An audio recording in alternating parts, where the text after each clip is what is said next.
नमस्कार दोस्तों। सबसे पहले आप सबको करवा चौथ की हार्दिक शुभकामनाएं। कार्तिक मास के कृष्ण पक्ष की चतुर्थी तिथि को करवा चौथ का यह त्यौहार मनाया जाता है।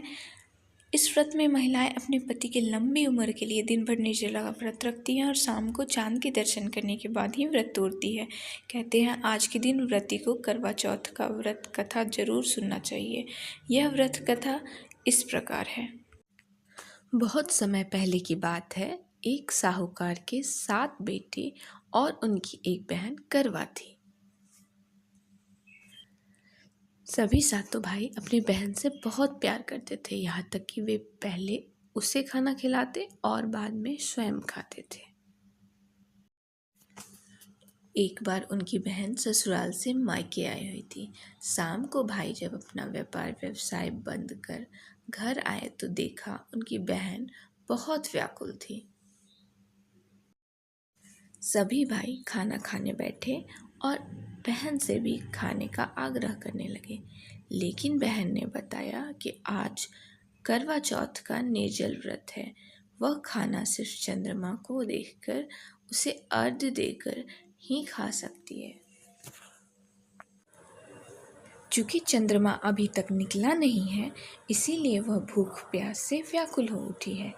सबसे छोटी भाई को अपनी बहन की यह हालत देखी नहीं जाती। वह दूर पीपल के पेड़ पर एक दीपक जलाकर चलनी की ओट में रख देता है। दूर से देखने पर वह ऐसा प्रतीत होता है कि जैसे चतुर्थी का चांद उदित हो रहा हो। इसके बाद भाई अपनी बहन को बताता है कि चांद निकल आया, तुम उसे अर्घ्य देने के बाद भोजन कर सकती हो। बहन खुशी के मारे सीढ़ियों पर चढ़कर चांद को देखती है, उसे अर्घ्य देकर खाना खाने बैठ जाती है। वह पहला टुकड़ा मुंह में डालती है तो उसे छींक आ जाती है। दूसरा टुकड़ा डालती है तो उसमें बाल निकल आता है, और जैसे ही तीसरा टुकड़ा मुंह में डालने की कोशिश करती है तो उसके पति की मृत्यु का समाचार उसे मिलता है। वह बौखला जाती है। उसकी भाभी उसे सच्चाई से अवगत कराती है कि उसके साथ ऐसा क्यों हुआ है। करवा चौथ का व्रत गलत तरीके से टूटने के कारण देवता उससे नाराज हो गए हैं और उन्होंने ऐसा किया है। सच्चाई जानने के बाद करवा निश्चय करती है कि वह अपने पति का अंतिम संस्कार नहीं होने देगी और अपने सतीत्व से उन्हें पुनर्जीवन दिलाकर रहेगी। वह पूरे 1 साल तक अपने पति के शव के पास बैठी रहती है, उसकी देखभाल करती है। उसके ऊपर उगने वाली सुई नुमा घास को वह एकत्रित करती जाती है। 1 साल बाद फिर करवा चौथ का दिन आता है। उसकी सभी भाभियाँ करवा चौथ का व्रत रखती हैं। जब भाभियाँ उससे आशीर्वाद लेने आती हैं तो वह प्रत्येक भाभी से यम सुई ले लो, पिय सुई दे दो, मुझे भी अपनी जैसी सुहागिन बना दो, ऐसा आग्रह करती है।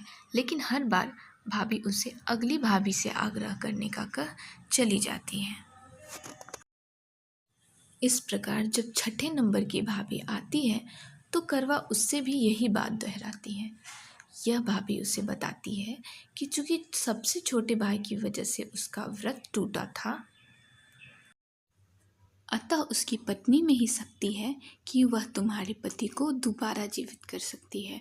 इसीलिए जब वह आए तो तुम उसे पकड़ लेना, और जब तक वह तुम्हारे पति को जिंदा न कर दे उसे नहीं छोड़ना। ऐसा कहकर वह चली जाती है। सबसे अंत में छोटी भाभी आती है। करवा उनसे भी सुहागिन बनाने का आग्रह करती है, लेकिन वह टाल मटोली करने लगती हैं। इसे देखकर करवा उन्हें जोर से पकड़ लेती है और अपने सुहाग को जिंदा करने के लिए कहती है। भाभी उसे छुड़ाने के लिए नोचती है, खसोटती है, लेकिन करवा नहीं छोड़ती है।